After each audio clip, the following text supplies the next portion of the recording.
ಅದೇನಂತ ವಿಷಯ? ಬೆಳಿಗ್ಗೆನೆ ಏಳ್ಸಿ ಹೇಳೋ ಅಂಥದ್ದು. ನಿನ್ನ ಎರಡನೇ ಮಗಳು, ನಿನ್ನ ಮುದ್ದಿನ ಮಗಳು ತಂಗಿ ನಮ್ಮನೆಗೆ ವಾಪಸ್ ಬಂದಿದ್ದಾಳೆ. ಆ ವಿಷಯ ನನಗೆ ಈಗ ಹೇಳ್ತಾ ಇದೆಯಾ? ನನಗೆ ಮೊದಲೇ ಗೊತ್ತಿತ್ತು.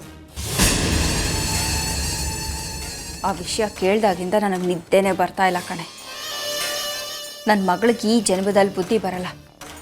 ತಾನಾಗೆ ಮನೆ ಬಿಟ್ಟು ಹೋದವಳನ್ನ ವಾಪಸ್ ಮನೆಗೆ ಕರ್ಕೊಂಡು ಬರೋ ದರ್ದೇನಿತ್ತು ಅವಳಿಗೆ? ಅಯ್ಯೋ ಅಕ್ಕ, ನೀನೇನಾದರೂ ಒಂದು ವೇಳೆ ನಮ್ಮನೆಗೆ ಬಂದು ಇಲ್ಲಿ ನಡೀತಾ ಇರೋದನ್ನೆಲ್ಲ ನೋಡಿದ್ರೆ ಇನ್ನೇನಂತ್ಯೋ. ಯಾವುದೋ ದೇಶದ ಮಹಾರಾಣಿ ನಮ್ಮನೆಗೆ ಬಂದಿರೋ ಥರ ಆಡ್ತಿದ್ದಾರೆ ಎಲ್ಲರೂ. ನಮ್ಮ ಮನೆಯವ್ರಿಗೆ ಈ ಜನ್ಮದಲ್ಲಿ ಬುದ್ಧಿ ಬರಲ್ಲ ಬಿಡು. ಆ ಮನೆ ಹಾಳಿನ ಆ ಮನೆಗೆ ಸೇರಿಸ್ಕೊಂಡು ಹಾಳು ಮಾಡ್ಕೊಳ್ಳೋದಲ್ಲದೆ ಈ ಮನೆನೂ ಹಾಳು ಮಾಡ್ತಾರೆ. ಯಾಕಮ್ಮ ಅಷ್ಟೊಂದು ಕಿರ್ಸ್ತೀಯಾ? ನಿನ್ ನಿಧಾನ ಮಾತಾಡೋದಕ್ಕೆ ಬರಲ್ವಾ? ಏನಿಲ್ಲ ಗೊಂಬೆ, ಕುಮುದ ಪೆದ್ದಾಗಿ ಮಾತಾಡ್ತಾ ಇದ್ಲು, ಅದಕ್ಕೆ ರೇಗ್ತಾ ಇದೆ ಅಷ್ಟೇ. ಹಾಂ, ನಿನ್ಗೊಂದು ಗುಡ್ ನ್ಯೂಸ್. ಚಿನ್ನು ವಾಪಸ್ ಮನೆಗೆ ಬಂದಿದ್ದಾಳಂತೆ. ರಿಯಲಿ? ಹಾಗಾದ್ರೆ ನಾನು ಇವಾಗಲೇ ಚಂದನ್ ಮನೆಗೆ ಹೋಗ್ತೀನಿ, ಓಕೆನಾ?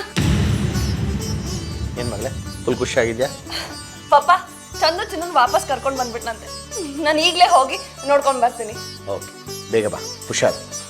ಅಮ್ಮನೂ ತುಂಬಾ ಖುಷಿಯಾಗಿದ್ದಾರೆ. ಬಾಯ್.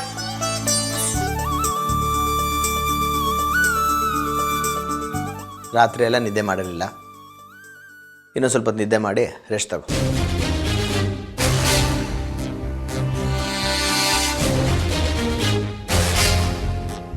ಹಲೋ, ಹೇಳೋ ಕುಮುದ. ಏನು ಹೇಳೋದಕ್ಕ, ನಾನು ಎಷ್ಟು ಕಷ್ಟಪಟ್ಟು ಅವಳನ್ನ ಮನೆ ಬಿಟ್ಟು ಓಡಿಸಿದ್ದೆ. ಎಲ್ಲರೂ ಸೇರಿ ಅದನ್ನು ಹಾಳು ಮಾಡಿಬಿಟ್ರು. ನಾನು ಪಟ್ಟಿದ ಕಷ್ಟ ಎಲ್ಲ ನೀರಿನಲ್ಲಿ ಹೋಮ ಮಾಡಿದ ಹಾಗಾಯಿತು. ಆದರೆ ನನಗೀಗ ಭಯ ಆಗ್ತಿರೋದು ಗೊಂಬೆ ಬಗ್ಗೆ.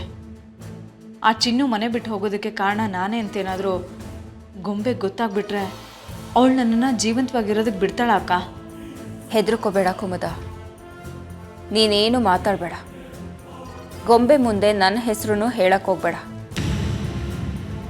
ಇದ್ರ ಹಿಂದೆ ನನ್ನ ಕೈವಾಡನೂ ಇದೆ ಅಂತ ಅವಳು ಗೊತ್ತಾದರೆ ಹಾದಿರಂಪ ಬೀದಿರಂಪ ಮಾಡಿಬಿಡ್ತಾಳೆ. ಈಗ ನಮ್ಮಿಬ್ರಿಗೂ ಇರೋದು ಒಂದೇ ದಾರಿ.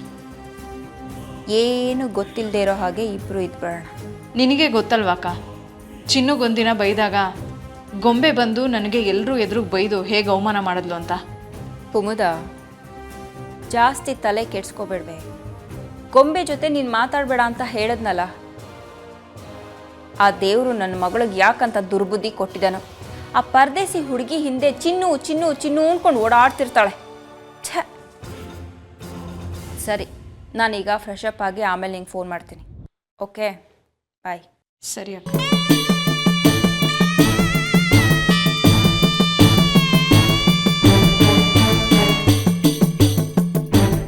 ನೆನ್ನೆ ನೀನು ನನ್ನ ಜೊತೆ ನೀನು ಮದುವೆ ಆದ ವಿಷಯನ ಎಲ್ಲರ ಮುಂದೆ ಹೇಳ್ತೀನಿ ಅಂದಾಗ ನನ್ನ ಜೀವನೇ ಬಾಯಿಗೆ ಬಂದಂಗಾಗಿತ್ತು. ಆ ಭಯಕ್ಕೆ ರಾತ್ರಿ ಎಲ್ಲ ನಿದ್ರೆನೇ ಬರಲಿಲ್ಲ ಚಂದು. ನನ್ನ ಜೀವನದಲ್ಲಿ ನಾನು ಇಷ್ಟು ಭಯ ಯಾವತ್ತೂ ಬಿದ್ದಿರಲಿಲ್ಲ. ಒಂದು ವೇಳೆ ನೀನೇನಾದರೂ ಆ ವಿಷಯನ ಹೇಳಿದಿದ್ರೆ ಮನೇಲಿ ಎಂಥ ರಾದಂತ ಆಗ್ತಿತ್ತು ಅಂತ ಗೊತ್ತಾ ಚಂದು? ನನ್ನ ಎದೆನೇ ನಿಂತು ನಡುಗ್ತಾ ಇತ್ತು. ನಿನಗೆ ಅಷ್ಟು ತಲೆ ಕೆಟ್ಟಿದೆ ಅಂದಮೇಲೆ ನನಗೆ ಎಷ್ಟು ತಲೆ ಕೆಟ್ಟಿರಬಾರ್ದು ರಾಮ? ಯಾರಿಗೋ ಹೆಲ್ಪ್ ಮಾಡೋಕ್ಕೋಗಿ ನಾನೇ ನನ್ನ ಕೈಯಾರೆ ನನ್ನ ಜೀವನ ಹಾಳು ಮಾಡ್ಕೊಳ್ತಾ ಇದ್ದೆ. ಚಿನ್ನು ಬರದೇ ಹೋಗಿದ್ದಿದ್ರೆ ನೀನು ಹೇಳ್ಬಿಡ್ತಿದ್ದೆ. ಅವಳೇನಾದರೂ ಬರೋದು ಸ್ವಲ್ಪ ತಡ ಆಗಿದ್ದಿದ್ರು ನೀನು ಎಲ್ಲ ಸತ್ಯನೂ ಹೇಳ್ತಿದ್ದೆ ಚಂದು. ಆಗ ಅದಾಗೋಗ್ತಿತ್ತು. ನೀನೇ ಯೋಚನೆ ಮಾಡು ರಾಮ. ಅಕಸ್ಮಾತ್ ಚಿನ್ನು ವಾಪಸ್ ಮನೆಗೆ ಬಂದಿರಲಿಲ್ಲ ಅಂದಿದ್ರೆ ನಾನು ಏನು ಮಾಡಬೇಕಿತ್ತು? ನನ್ನ ಹತ್ರ ಸತ್ಯನ ಹೇಳೋ ಅನಿವಾರ್ಯತೆ ಬಿಟ್ಟು ಏನೂ ಇಲ್ಲ. ನೀನೇನಾದರೂ ಹೇಳು ಚಂದನ್. ಕೆಲವು ಸಲ ನೀನು ತುಂಬ ದುಡುಕ್ಬಿಡ್ತೀಯ. ಯಾರೋ ಗೊತ್ತಿಲ್ಲದೆ ಇರೋರು ಕಣ್ಣೀರು ಹಾಕಿ ಕೈ ಮುಗಿದ್ರು ಅಂತ ಮದುವೆ ಆಗಿ ಬಂದು ನಿಂತಿದೀಯಾ. ಕೆಲವು ಸಲ ನೀನು ಕೋಪ ಬಂದರೆ ಏನು ಮಾಡ್ತೀಯ ಅಂತ ನಿನಗೆ ಗೊತ್ತಿರಲ್ಲ. ಅದರಿಂದ ನಾಳೆ ಏನಾಗ್ಬೋದು ಅಂತ ಸ್ವಲ್ಪನೂ ಯೋಚನೆ ಮಾಡಿರಲ್ಲ. ನೋಡಿ ಚಂದು, ಕೆಲವು ಸತ್ಯಗಳನ್ನ ಹೇಳಬಾರ್ದು. ನೀನು ಬಂದು ನೀನು ಮದುವೆ ಆಗಿರೋ ವಿಷಯನೇನಾದರೂ ಹೇಳಿದಿದ್ರೆ ನೀವು ಮೂವರು ಜೀವನ, 2 ಮನೆಗಳ ಸಂಸಾರ ಏನಾಗ್ತಿತ್ತು ಗೊತ್ತಾ? ಆದರೆ ನಿನಗೆ ಗೊತ್ತಿಲ್ಲದೆ ಇರೋದು ನನಗೊಂದು ಗೊತ್ತು. ಏನು? ಸತ್ಯನ ಜಾಸ್ತಿ ದಿನ ಮುಚ್ಚಿಡಕ್ಕಾಗಲ್ಲ ಅಂತ ಅಮ್ಮ ಚಿಕ್ಕದ್ರಲ್ಲೇ ಹೇಳ್ಕೊಟ್ಟಿದ್ದಾಳೆ. ಅವ್ವ, ನಿಮ್ಗೆ ಹೇಳ್ದೆ ನಾನು ಈ ಮನೆ ಬಿಟ್ಟು ಹೋಗಿ ತುಂಬ ದೊಡ್ಡ ತಪ್ಪು ಮಾಡಿಬಿಟ್ಟಿದ್ದೀನಿ. ನಂಗೆ ಗೊತ್ತು ನೀವು ನನ್ನ ಮ್ಯಾಗ ಎಷ್ಟು ಕೋಪ ಮಾಡ್ಕೊಂಡಿದ್ದೀರಾ ಅಂತ. ನೀವು ಚಿಕ್ಕಿ ಅಕ್ಕ ಇಬ್ಬರು ನನ್ನ ಈ ಮನೆ ಮಗಳ ಥರನೇ ನೋಡ್ಕೊಂಡ್ರಿ. ಸಾರಿ ಅವ್ವ, ನಾನು ನಿನ್ನ ಮ್ಯಾಗ ಆ ಥರ ಎಲ್ಲ ಮಾಡಲ್ಲ. ನನಗೆ ನಿನ್ನ ಮೇಲೆ ಕೋಪ ಗೀಪ ಏನೂ ಬಂದಿಲ್ಲ ಮಗಳೇ. ನೀನು ಎಲ್ಲಿ ಹೊಟ್ಟೋಗಿದ್ಯೋ ಏನು ಮಾಡ್ತಾ ಇರ್ತೀಯೋ ಅಂತ ಗಾಬರಿ ಚಿಂತೆ ಅಷ್ಟೇ. ಒಂದು ಮಾತು ಹೇಳ್ಬಿಟ್ಟು ಹೋಗಿದ್ದಿದ್ರೆ ಈ ರಗಳೆ ಎಲ್ಲ ಇರ್ತಾನೆ ಇರಲಿಲ್ಲ ಅಲ್ವಾ? ಅಪ್ಪ ಅಮ್ಮ ಎಷ್ಟು ನೊಂದ್ಕೊಂಡ್ರು ಗೊತ್ತಾ? ಪಾಪ ರಾಮು ಅಂತೂ ನೀನು ಹೋದಾಗಿಂದ ಒಂದು ಊಟ ಮಾಡಿಲ್ಲ, ಅತ್ತಿಗೆ ಮಾತ್ರೆ ಕೂಡ ತಗೊಂಡಿಲ್ಲ ಗೊತ್ತಾ? ಶ್ವೇತಾ, ಈಗ ಮಾತೆಲ್ಲ ಯಾಕೆ ಬಿಡು. ತಪ್ಪಾಯ್ತು ಚಿಕ್ಕಿ ಅಕ್ಕ, ಇನ್ಮ್ಯಾಗ ಯಾವತ್ತೂ ಆ ಥರ ಮಾಡೋಕ್ಕಿಲ್ಲ. ಮಗಳೇ, ಆಗಿದ್ದಾಗ ಹೋಯ್ತು ಬಿಡು ಅಂತ ಹೇಳಿದ್ನಲ್ಲ. ಈಗ ಬೇಸರ ಮಾಡ್ಕೊಳ್ಳೋದ್ರಿಂದ ಯಾವ ಪ್ರಯೋಜನನೂ ಇಲ್ಲ. ಆದ್ರೆ ನಂದೊಂದು ಪ್ರಶ್ನೆ, ನೀನು ಯಾಕೆ ಈ ಮನೆ ಬಿಟ್ಟು ಹೋದೆ ಮಗಳೇ? ಏನತ್ಗೆ ನೀವು ಎಲ್ಲ ಗೊತ್ತಿದ್ದು ಈ ಥರ ಪ್ರಶ್ನೆ ಮಾಡ್ತಿದ್ದೀರಲ್ಲ?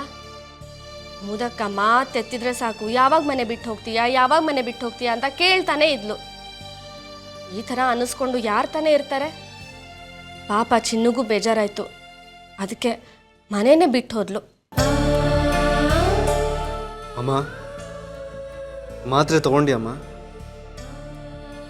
ಚಿನ್ನನ್ನು ವಾಪಸ್ ಕರ್ಕೊಂಬಂದಲ್ಲ, ಈಗಲಾದರೂ ಮಾತ್ರೆ ತಗೋ. ಥ್ಯಾಂಕ್ಸ್ ಮಗನೆ, ನನಗೆ ಗೊತ್ತಿತ್ತು ನೀನು ಚಿನ್ನನ್ ಕರ್ಕೊಂಡು ಬಂದೇ ಬರ್ತೀಯ ಅಂತ. ಈ ಕೂಸು ನಿನ್ನ ಕೈಗೆ ಸಿಗಲಿ ಅಂತ ನಾನು ದೇವ್ರ ಹತ್ರ ಹರಕೆ ಕಟ್ಕೊಂಡಿದ್ದೆ ಗೊತ್ತಾ? ಈಗ ನನಗೆ ನೆಮ್ಮದಿ ಆಯ್ತು. ಚಂದು, ರಾಮು ಮುಖ ನೋಡು ಹೇಗೆ ಹೊಳಿತಾ ಇದೆ. ನಿನ್ನೆ ಇವನ ಮುಖದಲ್ಲಿ ಜೀವಾನೇ ಇರಲಿಲ್ಲ, ಇವಾಗ ನೋಡು ಹೇಗೆ ಫಳ ಫಳ ಅಂತ ಹೊಳಿತಾ ಇದೆ. ಹೊಳಿದೆ ಏನು? ಕಲ್ಲಂಗ್ ಯಾಕೆ ನಿಂತಿದ್ಯಾ? ಹೇಳು, ಮನೆ ಬಿಟ್ಟು ಯಾಕೆ ಹೋದೆ? ಹೇಳೆ ಅಕ್ಕ. ಶ್ರುತಿ, ಚಂದನ್ ಪ್ಲೀಸ್, ನೀನ್ ಚಿನ್ನನ್ ವಾಪಸ್ ಕರ್ಕೊಂಡ್ ಬಂದಿದ್ದಕ್ಕೆ ತುಂಬಾ ಥ್ಯಾಂಕ್ಸ್. ಆದ್ರೆ ನಮ್ಮಿಬ್ರು ಮಧ್ಯೆ ನೀನ್ ತಲೆ ಹಾಕ್ಬೇಡ.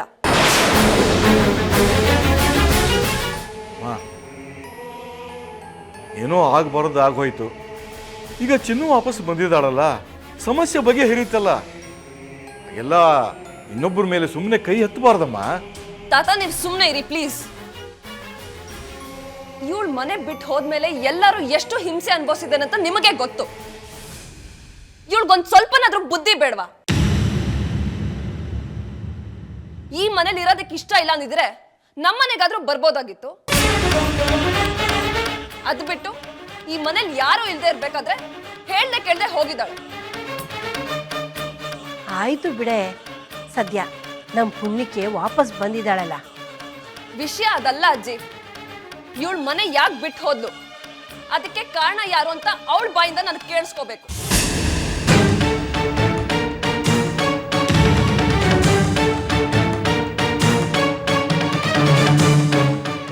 ಅಕ್ಕ, ಅದು ಏಯ್, ಅಕ್ಕ ಅಂತ ಕರಿಬೇಡ.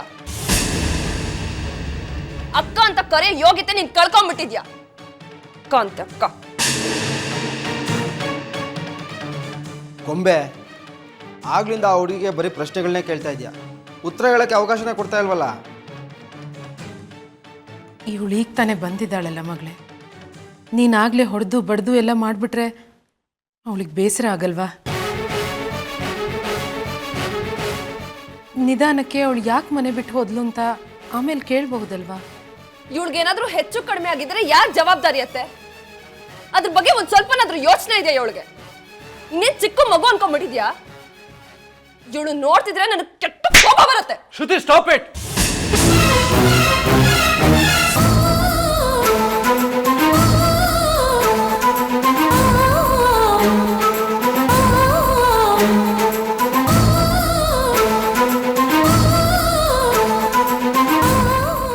ಬೇಜಾರು ಮಾಡ್ಕೋಬೇಡ ಕಂದ.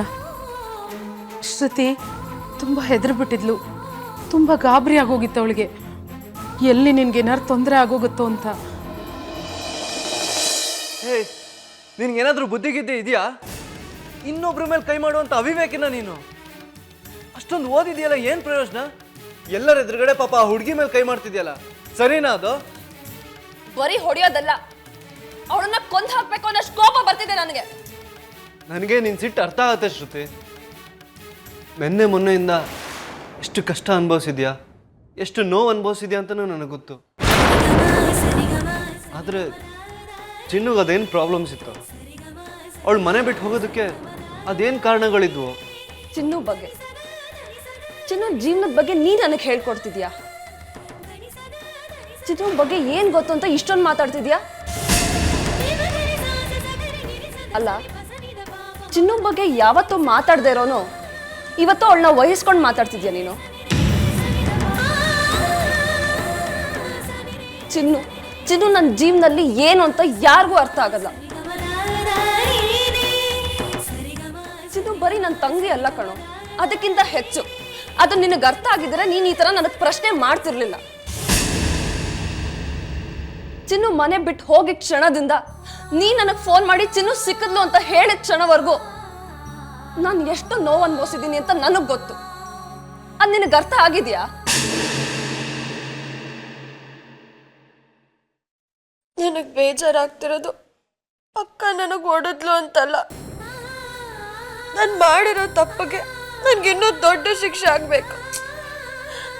ನಂಗೆ ಬೇಜಾರಾಗ್ತಿರೋದು ನನ್ನನ್ನು ಅಷ್ಟೊಂದು ಇಷ್ಟಪಡೋ ಅಕ್ಕಂಗೆ ಅವಳ ಮನ್ಸಿಗೆ ನೋವು ಮಾಡಿಬಿಟ್ಟೆ ಅಂತ, ಅವಳಿಗೆ ನಾನು ದ್ರೋಹ ಮಾಡಿದೆ ಅಂತ.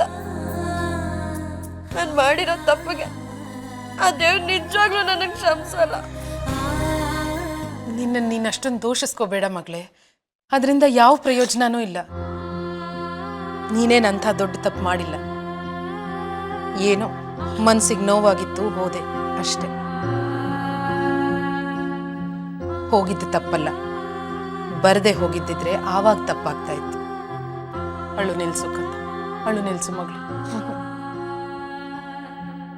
ಮೊದಲು ನಾನು ಹೋಗಿ ಶ್ರುತಿ ಅಕ್ಕನ ಮಾತಾಡ್ಸ್ಬೇಕು, ಅವಳ ಕಾಲು ಹಿಡ್ಕೊಂಡು ತಪ್ಪಾಯ್ತು ಅಂತ ಕೇಳಬೇಕು.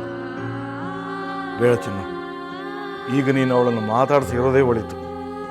ಈಗ ನಿನ್ನ ಮೇಲೆ ಅವಳಿಗಿನ್ನೂ ಕೋಪ ಕಡಿಮೆ ಆಗಿಲ್ಲಮ್ಮ. ಬೇಕಾದ್ರೆ ಕೋಪ ಕಡಿಮೆ ಆದಮೇಲೆ ಮಾತಾಡಿಸುವಂತೆ. ಇಲ್ಲ ತಾತ, ನಾನು ಈಗಲೇ ಹೋಗಿ ಅಕ್ಕನ ಮಾತಾಡಿಸ್ತೀನಿ. ಅವಳು ನಾನು ಎಷ್ಟಾದರೂ ಹೊಡಿಲಿ, ಎಷ್ಟಾದರೂ ಬೈಲಿ, ಅವಳು ನನ್ನನ್ನು ಕೊಂದಾಕಿದ್ರೂ ಚಿಂತೆ ಇಲ್ಲ. ಆದರೆ ನಾನು ಇವಾಗಲೇ ಹೋಗಿ ಅಕ್ಕನ ಮಾತಾಡಿಸ್ತೀನಿ. ಅಪ್ಪ ಹೇಳೋ ಮಾತು ಕೇಳಿ ಚಿನ್ನು, ಗೊಂಬೆ ಏನು ಅಂತ ನಿನಗಿಂತ ಚೆನ್ನಾಗಿ ನಮಗೆ ಗೊತ್ತು. ತುಂಬ ಬೇಗ ಸಿಟ್ಟು ಬರುತ್ತೆ ಅವಳಿಗೆ. ಸಿಟ್ಟು ಬಂದಷ್ಟು ಬೇಗನೆ ಸಿಟ್ಟು ಇಳಿಯಲ್ಲ. ಹೇಳಿದ್ನಲ್ಲ ಚಿಕ್ಕಿ ಅಕ್ಕ, ಅಕ್ಕ ಏನಾದರೂ ಶಿಕ್ಷೆ ಕೊಡಲಿ, ನನ್ನ ಜೀವನ ಎಲ್ಲ ಅಕ್ಕಂದೆ. ನಾನು ತಪ್ಪು ಮಾಡಿದೆ ನಿಜ, ಆದ್ರೆ ನಂಗೆ ಬೇರೆ ದಾರಿನೇ ಇರಲಿಲ್ಲ. ನಾನು ತಪ್ಪು ಮಾಡಿದ್ಮೇಲೆ ನಾನು ಶಿಕ್ಷೆ ಅನುಭವಿಸ್ಲೇಬೇಕು. ಅಕ್ಕ ನಂಗೆ ಏನಾದರೂ ಶಿಕ್ಷೆ ಕೊಡಲಿ, ನಾನು ಅದನ್ನು ಅನುಭವಿಸಕ್ಕೆ ರೆಡಿ. ಚಿನ್ನು ಯಾರು ಅಂತ ನಿನಗೆ ಗೊತ್ತಾ? ನಮ್ಮಮ್ಮ ಮುನಿಸ್ಕೊಂಡು ಈ ಮನೆ ಬಿಟ್ಟು ಹೋದ್ಮೇಲೆ 20 ವರ್ಷ ಈ ಮನೆ ಹೊಸಲು ತುಳಿದಿರ್ಲಿಲ್ಲ. ಆ 20 ವರ್ಷದಲ್ಲಿ ನಮ್ಮ ಮನೇಲಿ ಏನೇನು ನಡೀತು ಅಂತ ನನಗೆ ಗೊತ್ತು, ನಿಮ್ಮ ಮನೇಲಿ ಏನೇನು ನಡೀತು ಅಂತ ನಿನಗೆ ಗೊತ್ತು. ಆದ್ರೆ ನಿನಗೆ ಗೊತ್ತಿಲ್ಲದಿರೋ ವಿಷಯ ಒಂದು ಹೇಳ. ನನ್ನ ತಾಯಿಗೆ 2 ಮಕ್ಕಳು, ನಾನು ದೊಡ್ಡೋಳು, ನನ್ನ ತಂಗಿ ಚಿನ್ನು ಚಿಕ್ಕವಳು. ನಾನು ಬಿಟ್ಟು ಬಂದು ರಕ್ತನ ಹಂಚ್ಕೊಂಡು ಹುಟ್ಟಿದ ನನ್ನ ತಂಗಿ, ಆ ನನ್ನ ತಂಗಿ ಇದ್ದಾಳೆ ಅಂತ ಎಷ್ಟೋ ಜನ ಗೊತ್ತೇ ಇಲ್ಲ. ನಾನು ನನ್ನ ತಂಗಿ ಜೊತೆ ಯಾವಾಗಲೂ ಖುಷಿಯಾಗಿರ್ತಿದ್ದೆ, ಯಾವಾಗಲೂ ಅವಳ ಜೊತೆನೇ ಇರ್ತಿದ್ದೆ. ನನ್ನ ತಂಗಿ ಅಂದರೆ ನನಗಷ್ಟು ಇಷ್ಟ. ಆದರೆ ಆ ದೇವ್ರಿಗೆ ನನ್ನ ತಂಗಿ ಜೊತೆ ಅಷ್ಟು ಸಂತೋಷವಾಗಿರೋದು ನೋಡೋಕ್ಕಾಗಲಿಲ್ಲ ಅನ್ಸುತ್ತೆ. ಅದಕ್ಕೆ ಅವಳನ್ನ ಕರ್ಕೊಂಡ್ಬಿಟ್ಟ. ಆಗ ನನಗೆ ಕೇವಲ 11 ವರ್ಷ. ಆಕಾಶದಲ್ಲಿ ಮೋಡಗಳು ಯಾಕಿವೆ, ನಕ್ಷತ್ರಗಳು ಯಾಕಿವೆ ಅಂತ ಅರ್ಥ ಆಗದಿರೋ ಮುಗ್ದು ಮನ್ಸಲ್ಲಿ ಬರೀ ಪ್ರಶ್ನೆಗಳಿರುತ್ತೆ ಹೊರತು ಅದಕ್ಕೆ ಉತ್ತರ ಇರಲಿಲ್ಲ. ನನ್ನ ತಂಗಿ ಸಾವು ನನಗೆ ಅರ್ಥ ಆಗ್ಲಿಲ್ಲ. ನನ್ನ ತಂಗಿನ ನನ್ನಿಂದ ಮರೆಯೋದಕ್ಕೂ ಆಗ್ಲಿಲ್ಲ. ಅವಳು ಬಿಟ್ರೆ ನನ್ನ ನನ್ನ ಅಕ್ಕ ಅಂತ ಕರೆದವ್ರು ಯಾರು ಇಲ್ಲ. ಚಿನ್ನುನೇ ನನಗೆ ಅಕ್ಕ ಅಂತ ಕರೆದಿದ್ದು. ಇಷ್ಟು ವರ್ಷ ನೋವಲ್ಲಿ ಹುಡುಕ್ತಿದ್ದ ನನ್ನ ತಂಗಿನ ಆ ದೇವ್ರೆ ಚಿನ್ನು ರೂಪದಲ್ಲಿ 2ನೇ ಸಲ ನನಗೆ ಕೊಟ್ಟ. ಆದ್ರೆ ಚಿನ್ನು ಮನೆ ಬಿಟ್ಟು ಹೋದಾಗ, ನನ್ನ ಒಡ ಹುಟ್ಟಿದ ತಂಗಿ ಸತ್ತಾಗ ನನಗೆ ಎಷ್ಟು ನೋವಾಯ್ತು, ಅಷ್ಟೇ ನೋವಾಯ್ತು ಚಂದು. ಅಕ್ಕ, ತಪ್ಪಾಯ್ತು ಅಕ್ಕ, ಸಾರಿ ಅಕ್ಕ, ತಪ್ಪಾಯ್ತು. ಇನ್ಮೇಲೆ ಯಾವತ್ತೂ ಈ ಥರ ಮಾಡಲ್ಲ. ಪ್ಲೀಸ್ ಚಿನ್ನು, ನನ್ನನ್ನು ಯಾವತ್ತೂ ಬಿಟ್ಟು ಹೋಗ್ಬೇಡ ಕಣೆ. ಚಿನ್ನು, ನಿನ್ ಮನೆ ಬಿಟ್ಟು ಹೋಗೋಂಥದ್ದು ಏನಾಯ್ತು ನೋಡು. ನಿನ್ನ ಈ ಮನೆ ಕರ್ಕೊಂಡು ಬಂದು ಬಿಟ್ಟಿದ್ದು ನಾನು. ಹೇಳು, ನಿನ್ ಮನೆ ಬಿಟ್ಟು ಯಾಕೆ ಹೋದೆ? ಚಿನ್ನು, ಪ್ಲೀಸ್ ಹೆದರ್ಕೋಬೇಡ, ಕಾರಣ ಹೇಳು ಸಾಕು. ಹಾಗೇನೂ ಇಲ್ಲ ಅಕ್ಕ.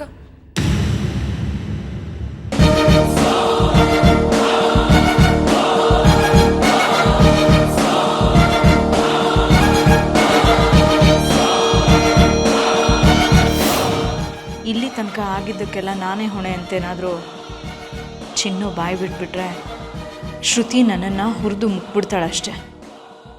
ಗೊಂಬೆ ಕೋಪದ ಮುಂದೆ ನನ್ನನ್ನು ಯಾರೂ ಕಾಪಾಡೋಕ್ಕಾಗಲ್ಲ. ಏನು ಮಾಡಬೇಕು ಅಂತಲೇ ಗೊತ್ತಾಗ್ತಿಲ್ವಲ್ಲ.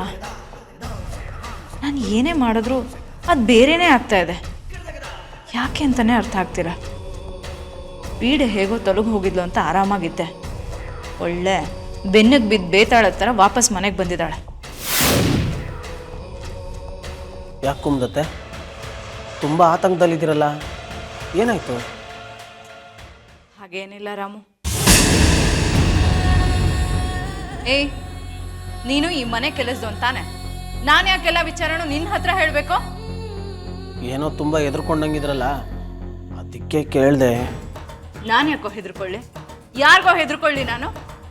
ನಿಮಗೆ ಗೊತ್ತಾಕುಮದತ್ತೆ, ನಾವು ಬೆಟ್ಟದ ಮುಂದೆ ನಿಂತ್ಕೊಂಡು ಯಾರಿಗಾದ್ರೂ ಬೈದ್ರೆ ಆ ಬೈಗುಳ ಮತ್ತೆ ನಮಗೆ ಕೇಳಿಸುತ್ತಂತೆ. ತುಂಬ ಮಾತಾಡಬೇಡ ನೀನು. ನೀನು ಮಾತಾಡಿದ್ದನ್ನೆಲ್ಲ ಕೇಳಿಸ್ಕೊಳ್ಳೋದಕ್ಕೆ ನಾನು ಚಂದೂನು ಅಲ್ಲ, ಚಿನ್ನೂನು ಅಲ್ಲ. ನೀವು ಯಾರು, ನೀವು ಏನು ಅಂತ ಈ ಮನೇಲಿ ಎಲ್ರಿಗಿನ್ನ ಚೆನ್ನಾಗಿ ನನಗೆ ಗೊತ್ತಲ್ವಾ ಕುಮದತ್ತೆ? ಯಾರು ಏನು ಅಂದಿಲ್ಲ ಅಕ್ಕ. ನೀನ್ ಯಾಕೆ ಇಲ್ದೇ ಇರೋದನ್ನೆಲ್ಲ ಯೋಚನೆ ಮಾಡ್ತಾ ಇದ್ಯಾ? ತಪ್ಪೆಲ್ಲ ನಂದೆ. ಯಾವುದೋ ಕೆಟ್ಟ ಗಳಿಗೆಯಲ್ಲಿ ಬಾಯಿ ಮುಚ್ಚು ಚಿನ್ನು. ನೀನ್ ಏನು ಅಂತ ನನಗೆ ಚೆನ್ನಾಗಿ ಗೊತ್ತು. ನೋಡು, ಅಕ್ಕ ಅಂತ ನೀನು ನನಗೆ ಕರಿಬೇಕು ಅನ್ನೋದಾದ್ರೆ ಈಗಲೇ ನನಗೆ ನಿಜ ಏನು ಅಂತ ಗೊತ್ತಾಗಬೇಕು.